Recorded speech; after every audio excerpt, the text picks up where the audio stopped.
Hi everyone, it's Kim. I'm back. It's been about a month. I apologize for that. It's called life, or maybe I shouldn't apologize. It's life. Last week at work, it was extremely busy, And then a group of Minnesota gals and I went to the attic the weekend before and took some classes by Jackie du Plessis.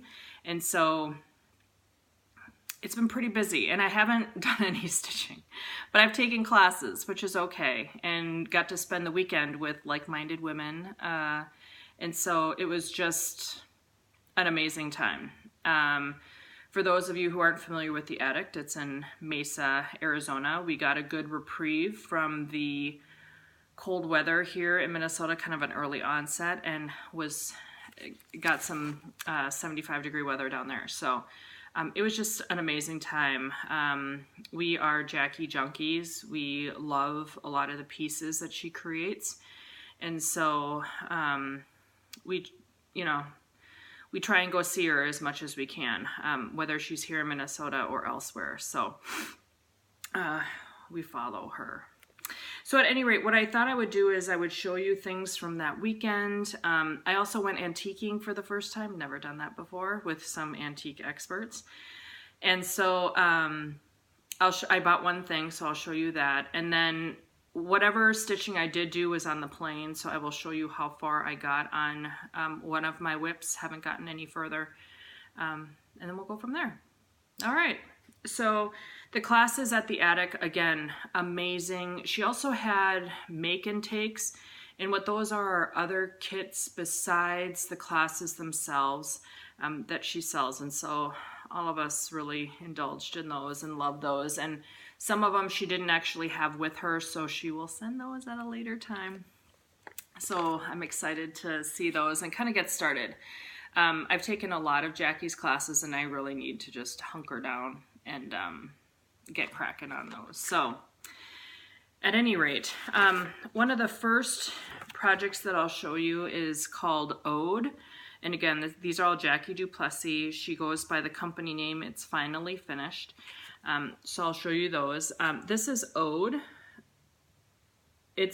She's playing off of Jane Austen and kind of, what would Jane, kind of inspirational pieces from Jane. So if you want to see more pieces, or more pictures, I should say, you can go to the Attic Needlework site. And in some of her past newsletters, go take a look there. The pictures are amazing, much better than these cover photos. But at any rate, this is Ode, and I will show you the box. So these boxes are handmade, and by a gentleman named Mr. Miller. And so these are exquisite boxes. So for Ode specifically, this is my box. I mean, they smell amazing. And just look at the grain. Look at all the grain. And he tries to continue, this is how high quality it is. Look, he tries to continue the grain throughout the box. And he numbers them all on the bottom. And I mean, these are just incredible. So this is the top of the box. Then I will pull it out and see that. Oh, isn't it beautiful? That's beautiful. This is good stuff. Good stuff. Yeah, really good stuff. So, and then this can park back like this. It's just awesome. Awesome, awesome, awesome. We all love our boxes. So I just think that's great. Anyway, so hopefully I'll get the stitching done and be able to put these, get this project put together, but it's just amazing. So that is Ode. The other class I took is called Cherryberry, and again, this does not show the complete, I don't think it shows the complete picture of what these are, but this is a needle roll, and you can see in the back, so this is It's called Cherry Berry, and this is a deep red kind of box container that then right here you can kind of see this box is going to fit into that opening right there. And she made this or designed this off of an old antique that she has. So this, and she gave us the pattern, the life-size pattern, if you will. She didn't use the entire pattern to create this piece, so she gave us the entire pattern if we wanted to stitch the sampler separately. But again, exquisite box by Mr. Miller. And again, look at the grain as it just goes from side to side. And look at the connection points right here. Just amazingly done. I love it. And I always love things like this, the character that it gives the box. And look at that grain on the top. Just amazing. Works craftsmanship right here at its finest. These are coveted boxes. So that's Cherry Berry. All right, so I'm gonna quickly go through some of the other things that I got. Some of the Make It Take It's. For those of you who haven't taken Jackie's classes before, so this is part of Attic of Dreams.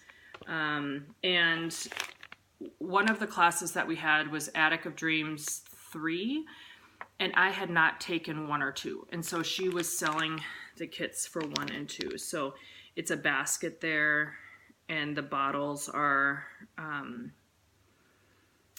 of wound up with some stitching. I can't wait to make this. I saw one made. One of the Minnesota gals had hers finished. It was amazing. This is another one. I think it's called Williamsburg 2. This is another one that I got. I love that scissor fob. And look at all that scrumptious goodness. Oh, I love this thing. I really, really love this thing. Look at that. So, yeah. I'm gonna make that. All right, this, I actually started this because it should be fast. So this, I mean, the scale, you can't appreciate the scale of this. So it's like maybe the size of a quarter. But look at that. And this is called Sweet Pea Puzzle Ball Pincushion. I thought that was great. And you can probably do it in other colors if you want. But it's very simple. So I thought I could probably stitch that up pretty quick. Shouldn't be too bad. This one is called Album Souvenir. It goes with Attic of Dreams. So I love that. In the back, it has that little locket back there that it goes in. Love it. I also love these zipper. These are zipper pouches. I got the purple one. So these will completely unwind, or unzip, I should say. I also got these afternoon tea cakes. She had a small and a large, and it comes with a little glass cake container. She had a lot of breakage as she sent these out to the attic, and so she'll send some more out later, but isn't that cute? I think that's cute. Simple and cute, right? I also got the Needle Woman's Work Tray. That's what that looks like. On the back. Look at that ribbon. Isn't that amazing? I think that's amazing.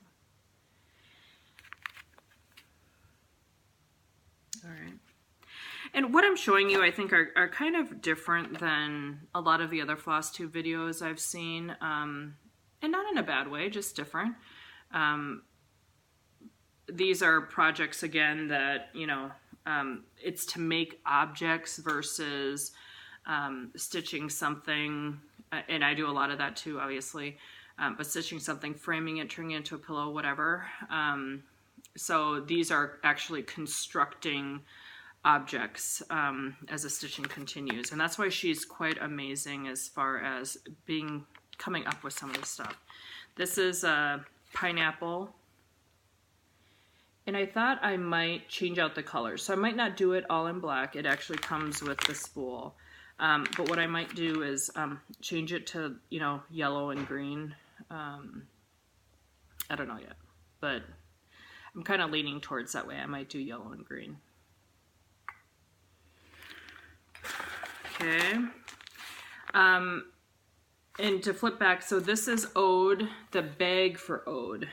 So that beautiful box that I showed you, this box will actually go in this bag. Beautiful silk fabric.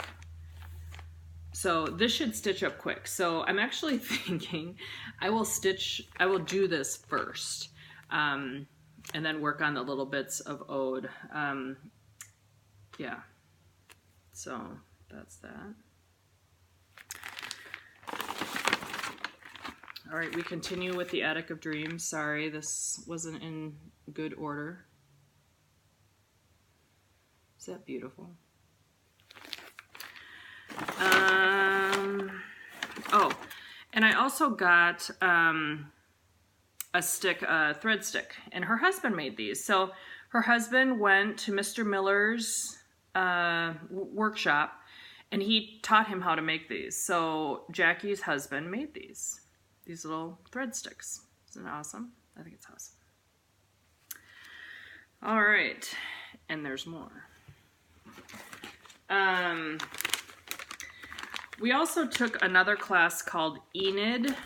It's another box. This doesn't have a wooden box, and again, better pictures on the needle or attic newsletters, but here is Enid. And there's a lot of gold thread that goes around the exterior of the box. So that is Enid. All right. And then what do I have in my... Oh, and this is Attic of Dreams 3. So this is a needle holder. This was the class on the first day.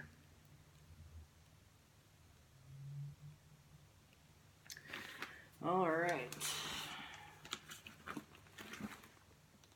Okay. That's a lot of stuff that I got. I will also show you, so obviously we went to the attic and had to buy a few things. I think I was going broke, but that's okay. Can't take it with you. All right, so I got a couple counting pins. In some charms. What I like this little fish. I'm going to find a place for this charm. It won't be hard. It's very cute. The attic has some amazing samplers, and I think what is so great about them is they're all done on smaller counts, and so they just look, I don't know, I just love how there's so much detail in such a finite amount of space. And so it's really got me to thinking that I want to start stitching a lot on 40 count, or at least try it. I am actually doing Halloween of Hako and Hollow on 32 count, and I'm kind of changing my mind. I haven't gotten that far. I haven't gotten to a point of no return. So I could start over, but I want to see how it looks first on a 40 count. But still, the fact that I'd have to start over is kind of not, I don't know. It's not exciting to me either, but I really want to start on a 40 count project just to try it. But I feel conflicted because I do want to finish that chatelaine. I feel like before I can start another big project or another BAP, I need to finish the chatelaine. But I don't know. It's like pulling teeth to get me to finish that chatelaine. I'm so close, but I just can't get myself to do it. But I don't know. I think the 40 count project is going to be the carrot at the end, and I think I just need to pick up that darn chatelaine and finish that sucker. I mean, there's not a lot left considering it's a chatelaine, but there's enough to make it painful. So it's a lot of that detailed work that I don't like, really, the beading especially. But I got to do it. I can't start another big project with that looming and hanging out there. So I'm so close. I got to do it. I got to do it. As you can tell, as I'm talking to you, I'm trying to talk myself into it. So at any rate, all right. So back to the attic. So I said all that because when I saw this, obviously, as we all know, pictures don't do it justice. The wall, what was hanging on the wall was amazing. This was Pumpkin Farm by Carriage House Samplings.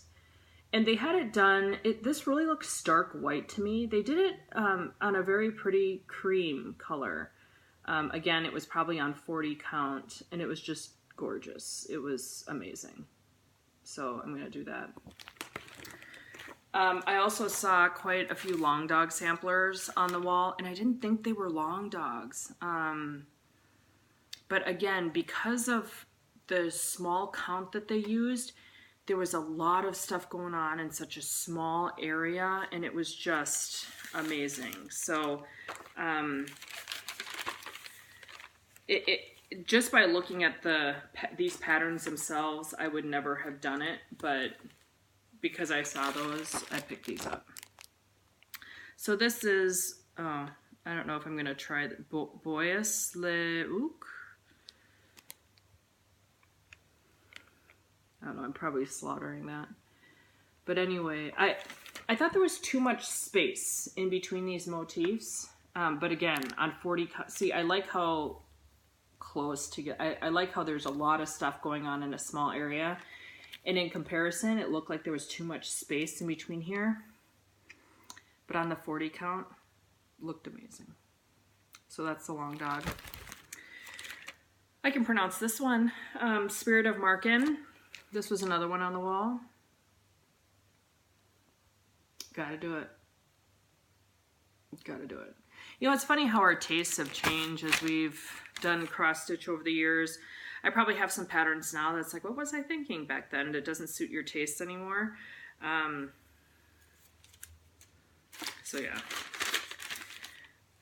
More pins. And then they had a clearance bin, so I picked up a couple things. This is, of course, a Justin Ann Ghoulies and Ghosties. I love these. So I have a love-hate relationship with Justin Ann.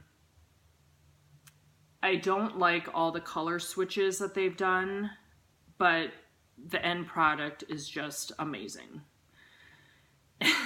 And it's funny, when my husband and I were dating, that's how long ago this was, the conversation I had with him. I was stitching on a limited edition from the Silver Needle for a Justin Ann piece, and I was crabby.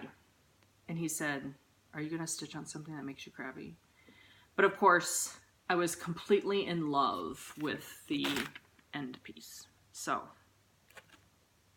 the ends justify the means, remember that.